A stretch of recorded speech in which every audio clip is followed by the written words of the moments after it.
I see you kept the family going, and I respect that. Okay, so it should be me by your side. You don't have the power over him you think you do.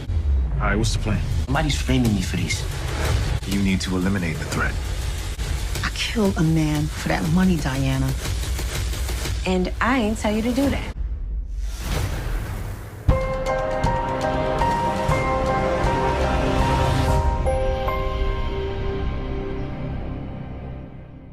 What's up, YouTube? It's your boy Mark Dark, and I'm back with another video. If you're new, if you love power, go ahead and hit that subscribe button. Like the video and leave your theories, comments, everything down below.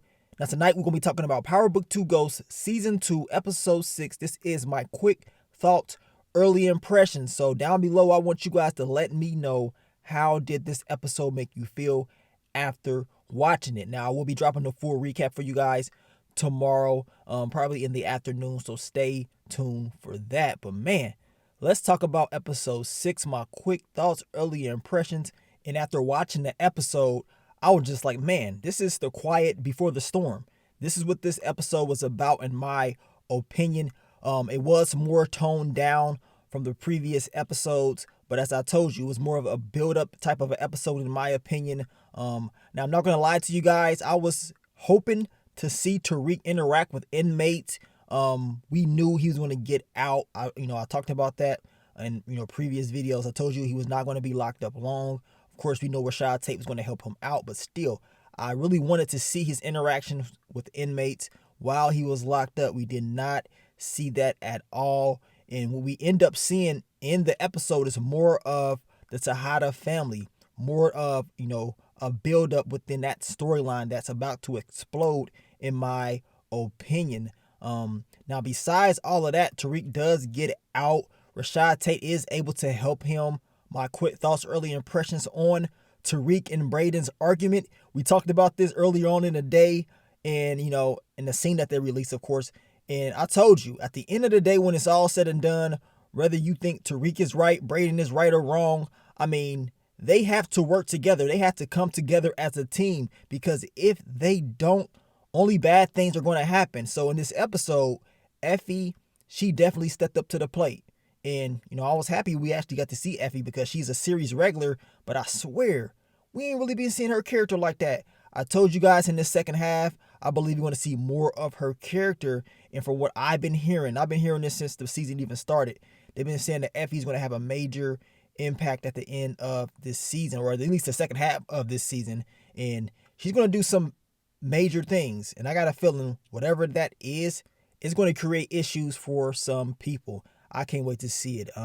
Quick thoughts, early impressions. Your boy Kanan, once again, he was back in Tariq's head, and he pretty much told Tariq exactly what he needed to hear once again, because Tariq was trying to figure out who set him up. I mean, it's quite obvious that Kane did it. Tariq figured that out, and then he was like, man, somebody had to put a battery in Kane's back, because there's no way he just did this. And he started to think about what Tasha used to do to him, telling him to do certain things. So automatically he was like, it had to be Monet. Now Monet did tell Kane to get, Tariq's weak spot. She needed more information about him. But Monet did not make Kane put that badge in Tariq's desk. The person that did that is Mecca.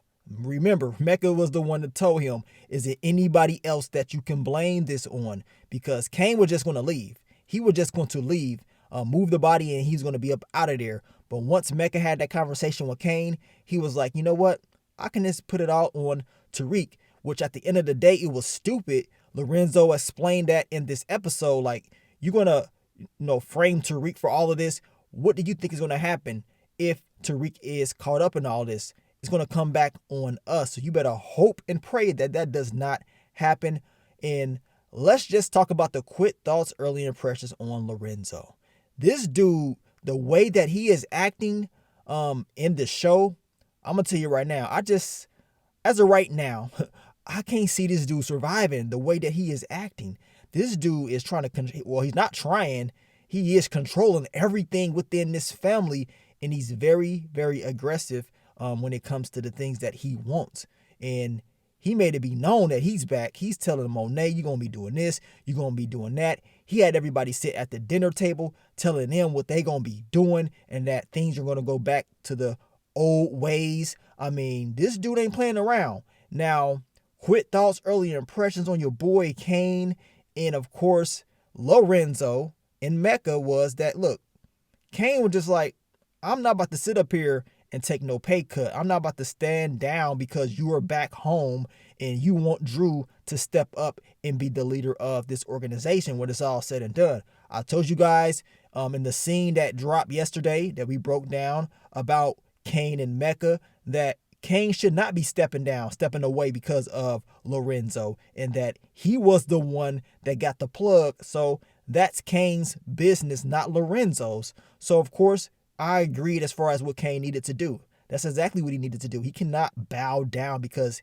he your pops. I mean, your pops, he was running things when he was on the streets back in the day, but he done got locked up. 10 years done went past. You a grown man. You ain't a little cub no more. You a lion. So you better start acting like one. So that's what I believe Cane started to do. He was like, look, man, ain't no way that's going to happen. And you know what I'm saying? He said, as far as we're concerned, I am the connect. And Cane thought he had the upper hand, which is sad because your boy Mecca, he wanted all this to go the way he wanted it to go. Now, Mecca, he really did just sit back and he waited and watched and see how things were going to play out. That was my prediction for his character in this episode. And, I stated once he gets the information that he needed, he's going to make his move. So, of course, he told Monet, look, you need to figure this whole thing out with Lorenzo. And Monet, she made her decision very, very quickly. She told Mecca, look, we can't do this no more. It's over. You're not going to meet Zeke. Stay away from him. I'm looking like, dang, she made that move very, very fast. On top of that, Mecca was telling Cane like, look, I'm going to do business with you. I don't even want to meet Lorenzo as far as I'm concerned. Once Monet told him that everything is over, Mecca said, you know what? It's time to make my move. He sent that little text to Cane to tell him, I want to meet your pops now. So this is going to be very, very interesting because now Cane is going to be even more upset because he knows that Lorenzo is going to put Drew in that position of power, that he wants he doesn't want Drew to have that. On top of that, he doesn't want his pops trying to control everything. So this whole storyline will be very, very interesting. I don't know if y'all saw the episode 7 preview, but it's looking like your boy Drew and Cane are going to have a little issue, right? And they're going to be getting into it. I cannot wait to see that. But man, overall, this was, like I told you guys, more of a build-up episode for what's to come. I mean, as far as my final predictions, I did state that I believe that 2-Bit, Cristobal, or maybe Roberto will return in this episode. And y'all, it did not happen once again. As I tell you guys, IMDb, they don't get everything right. You know what I'm saying? They be having these characters in all types of episodes, and a lot of the times they don't even pop up. But Tariq did mention 2-Bit, so I'm thinking that 2-Bit is definitely on the way. But overall, man, your boy Tariq, he got out and he's starting to execute this game plan as far as getting back at, of course, the Tejada family, which is Cane, but he's going to play it a little bit different because he understands that if he goes full force at Cane, bad things are going to happen. So he's not going to do it like that. Remember, this is chess, not checkers, right? So he's going to move in a different type of way, which is very smart. Keep Brayden by your side. These are the things that we've been talking about since season 1. And we saw the original game back together. Effie, Brayden, and Tariq. And as of right now, everybody are on the same page. And it seems like finally Tariq is finally adapting to what he needs to be doing to get the job done. He has Brayden back in his pocket. And they're going to use that connection that he has with Cane against Cane.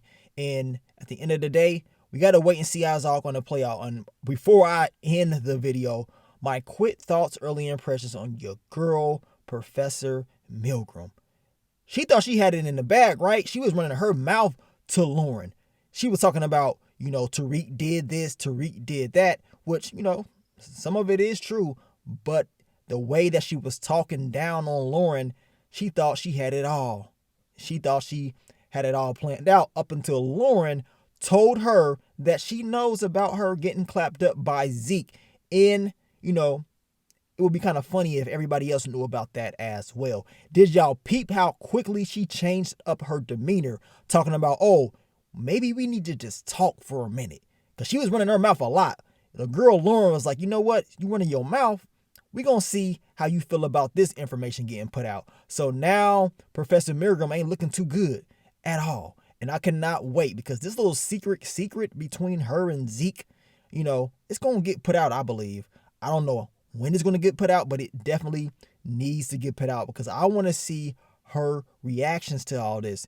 And if she going to act all tough the way she was acting tough against Lauren when that information does get put out. We going to find out very, very soon. But you guys let me know, man. What do you think about episode 6?